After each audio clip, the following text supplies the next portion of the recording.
Sir ഈ രജനീകാന്ത് സാറുമായിട്ടൊരു ഫോട്ടോയൊക്കെ ഭയങ്കരമായിട്ട് വൈറലായിട്ടുണ്ടായിരുന്നു. അത് ഒരേ സമയം മലയാള സിനിമയ്ക്ക് കിട്ടുന്ന ഒരു ആദരവുമാണ്, എന്നാൽ പുതിയൊരു സിനിമയുടെ അപ്ഡേറ്റും കൂടിയാണ്. കാരണം അദ്ദേഹം വീട്ടിലേക്ക് വിളിച്ച ഒരാളെ അങ്ങനെ ആദരിക്കുന്നുണ്ടെങ്കിൽ അല്ലെങ്കിൽ സംസാരിക്കുന്നുണ്ടെങ്കിൽ, നെൽസനെ അങ്ങനെ വിളിച്ചിരുന്നു, അങ്ങനെ ലോകേഷിനെ അങ്ങനെ വിളിച്ചിരുന്നു, അങ്ങനെ വിളിക്കുന്നവരൊക്കെ ആയിട്ട് രജനീകാന്ത് സാർ പടം ചെയ്യാറുണ്ട്.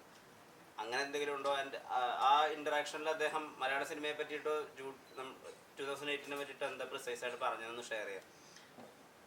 2018 കണ്ടിട്ട് സാറ് പറഞ്ഞത് അതെങ്ങനെയാണ് ഷൂട്ട് ചെയ്തതെന്ന് ചോദിച്ചു.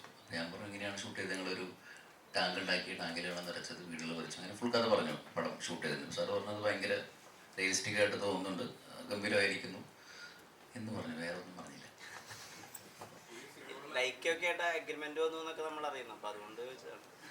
ഞാൻ എൻ്റെ സിനിമ അടുത്ത സംവിധാനം ചെയ്യുന്ന സിനിമയുടെ ഒരു കൃത്യമായിട്ട് ഇതുപോലെ സഞ്ജു ചെയ്യുന്ന പോലെ സഞ്ജു വളരെ മാന്യമായിട്ട് എല്ലാ കാര്യങ്ങളും പറയുന്നതെന്ന് പറഞ്ഞാൽ ഞാൻ അതിനു വേണ്ടി മാത്രം ഒരു പ്രസ് മീറ്റ് വിളിക്കും. എന്താ പറയുക, അതിനെക്കുറിച്ച് കൂടുതൽ പറഞ്ഞുകൊണ്ട് കുറേ ഇങ്ങനെ പറയേണ്ടി വരും. അതുകൊണ്ടാണ് സോറി.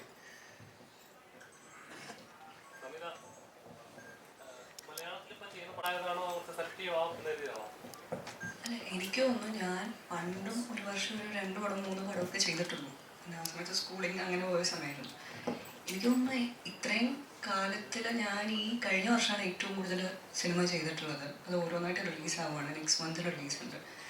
പിന്നെ നല്ല സ്ക്രിപ്റ്റുകൾ വരുമ്പോൾ ചെയ്യാം, അങ്ങനത്തെ ഒരു കോൺസെപ്റ്റുള്ളൂ. ഞാൻ ഭയങ്കര അഗ്രസീവായിട്ട് എനിക്ക് നാളെ സിനിമയിലാണ് അങ്ങനെ ആലോചിക്കുന്ന ഒരാളൊന്നുമില്ല. ഓഫ്കോഴ്സ് ബിസിനസ് ഉണ്ട്, അത് നോക്കുന്നുണ്ട്.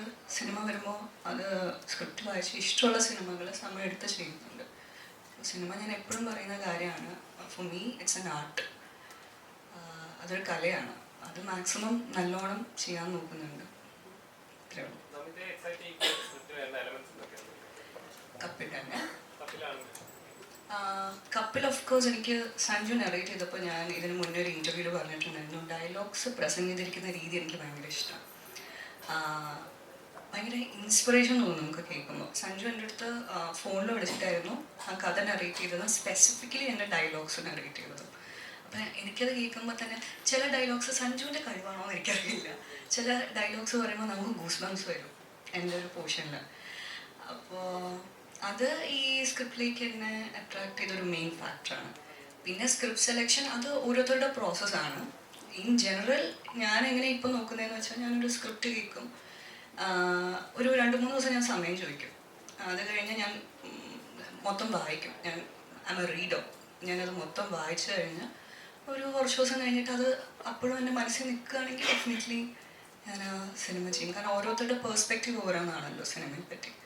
വളരെ സിമ്പിൾ പ്രോസസ്സാണ്, ഭയങ്കര ആധ്യാത്മികമായിട്ടൊന്നുമില്ല.